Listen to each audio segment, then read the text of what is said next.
Dennis the Menace is more than just a beloved classic that brought laughter to millions, it's a cherished part of childhood for generations. With the mischievous young Dennis and his endless antics, the show became a symbol of innocence and family fun. However, behind the cheerful facade of this iconic series lies a haunting reality. The talented actors who brought these characters to life faced tragic fates, incurable illnesses, shocking accidents, and untimely deaths that cast a dark shadow over their legacies. Join us as we uncover the heartbreaking journeys of the stars who made Dennis the Menace unforgettable. This is more than just a tribute, it's a deep dive into the bittersweet realities that shaped the lives of those who gave everything to entertain us. Don't miss this eye-opening look into the past. Herbert Anderson was born in 1917 and became a familiar face in Hollywood through his role as Henry Mitchell, the patient and loving father of the mischievous Dennis in Dennis the Menace. Before landing this career-defining role, Anderson had a prolific career in films, including appearances in Navy Blues, 1941, Battleground, 1949, and The Caine Mutiny, 1954. Though he built a steady career in both film and television, he found himself forever typecast as the mild-mannered father figure. His personal life, however, was far from the calm, suburban ideal he portrayed on screen. Behind the scenes, his marriage was troubled, marked by long separations and emotional distance, which ultimately led to an estrangement from his children.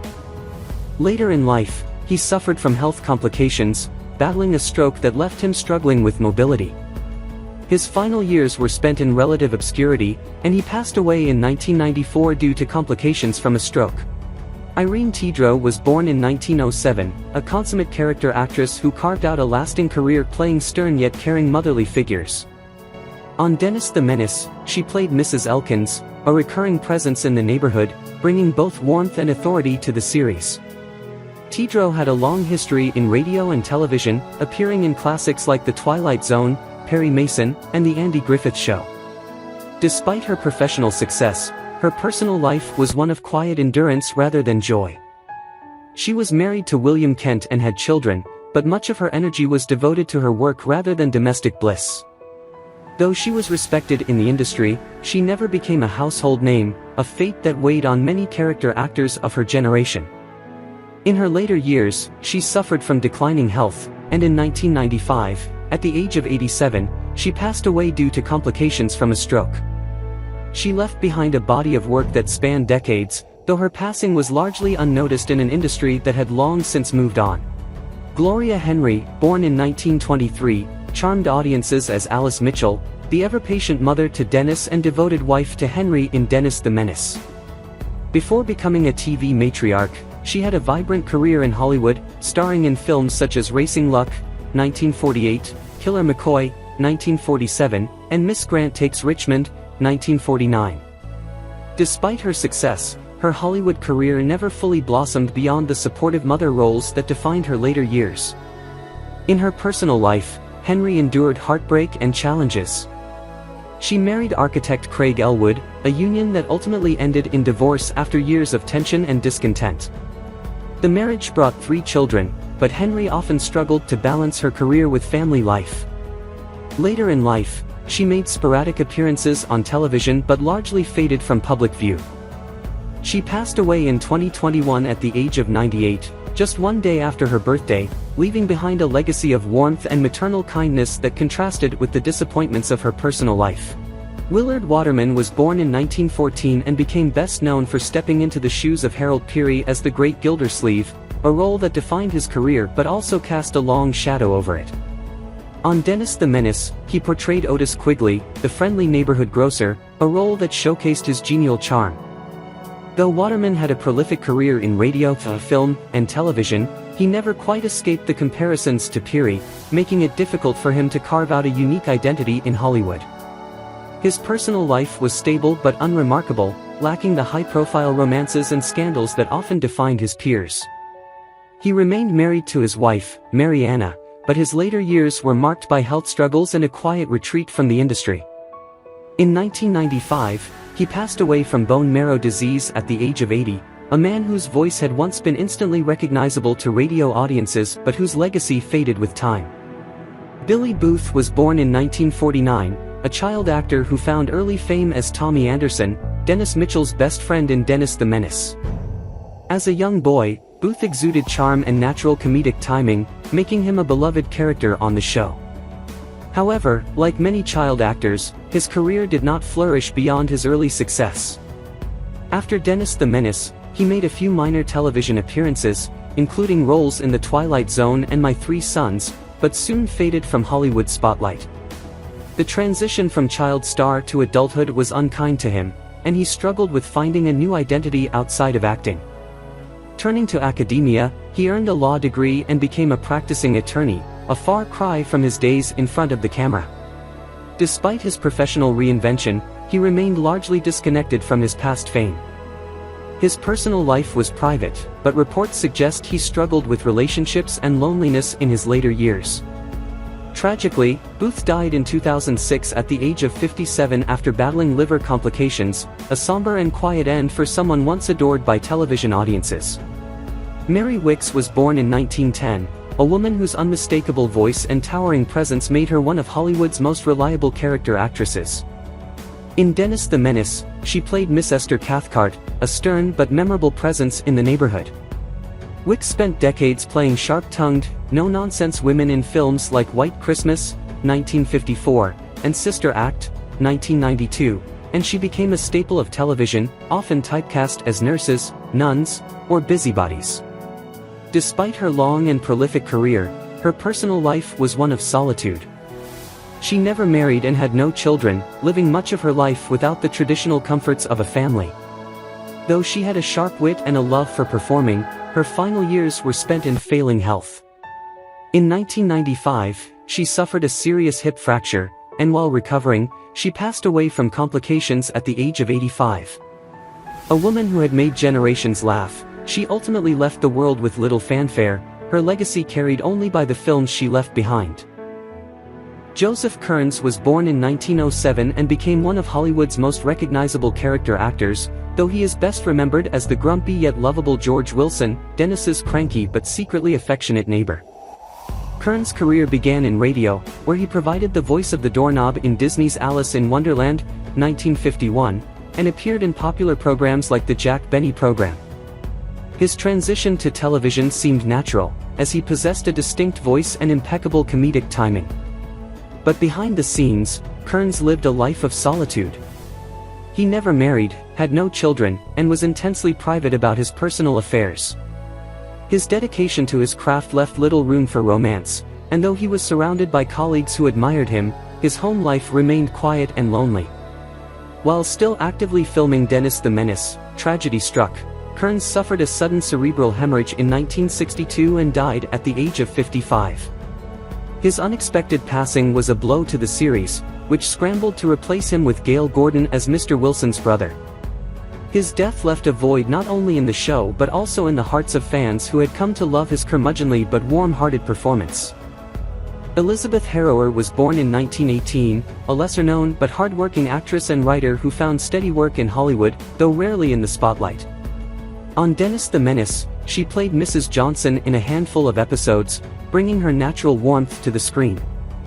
Harrower had roles in films like The Young Lions, 1958, and appeared in soap operas, but she later transitioned into writing, penning scripts for shows like Days of Our Lives. While her professional life had its ups and downs, her personal life was far from glamorous. She was married to actor Robert Folk, but their marriage, like many Hollywood relationships, was not without its difficulties. Harrower lived long enough to see herself largely forgotten by the industry she had once contributed to, and she spent her later years in relative obscurity. In 2003, at the age of 84, she passed away, her name known only to the most devoted historians of classic television. Sylvia Field was born in 1901 and became a cherished presence on television as the sweet and caring Martha Wilson, the doting wife of the irritable George Wilson in Dennis the Menace. Before winning over audiences in this beloved sitcom, she had a long and varied career, appearing in films such as The Best of Everything, 1959, and television shows like Mr. Peepers and The Southern Show. Though she often portrayed nurturing and kind-hearted characters, her personal life was far from idyllic. Married 3 times, Field experienced heartbreak and disappointment in her relationships. Her final marriage, to actor Ernest Truex, seemed stable, but after his death in 1973, she withdrew from public life, her later years marked by loneliness and declining health. She spent her final days in a nursing home, far from the Hollywood spotlight, passing away in 1998 at the age of 97 due to natural causes. A woman who had once graced countless homes through television, she left behind a legacy of warmth, even as her own life faded quietly into obscurity. Charles Seel was born in 1897, a character actor whose face was familiar to audiences even if his name never became a household one. On Dennis the Menace, he played Mr. Crinky in several episodes, embodying the kind of grumpy but endearing townsfolk that populated many classic sitcoms. His career spanned decades, with appearances in everything from Gunsmoke to Perry Mason and even Bonanza. Though his professional life was steady, his personal life was less so. Like many character actors of his era, he toiled in relative obscurity, rarely given the recognition or financial security that leading men enjoyed. His marriage was reportedly stable, but he remained a somewhat solitary figure in Hollywood, never quite breaking through to stardom. In 1980, at the age of 82, he passed away from natural causes, leaving behind a career filled with countless small but meaningful roles. His legacy, though largely uncelebrated, remains etched in television history. Gale Gordon was born in 1906, a master of comedic timing and booming authority figures, best known for replacing Joseph Kearns as John Wilson, George's brother, in Dennis the Menace. Though he was introduced late in the series, Gordon was already a veteran of television, having worked extensively with Lucille Ball in The Lucy Show, Here's Lucy, and Life with Lucy. His sharp wit and stern persona made him an iconic sitcom actor, but his off-screen life was one of dedication and quiet sorrow. He and his wife, Virginia Curley, shared a long marriage, but the couple remained childless, which was a deep and unspoken sadness in his life. As his career wound down, Gordon retreated to a quiet life on his ranch in California, caring for his ailing wife until her death in 1995. The loss devastated him, and he spent his remaining years in isolation, refusing interviews and public appearances.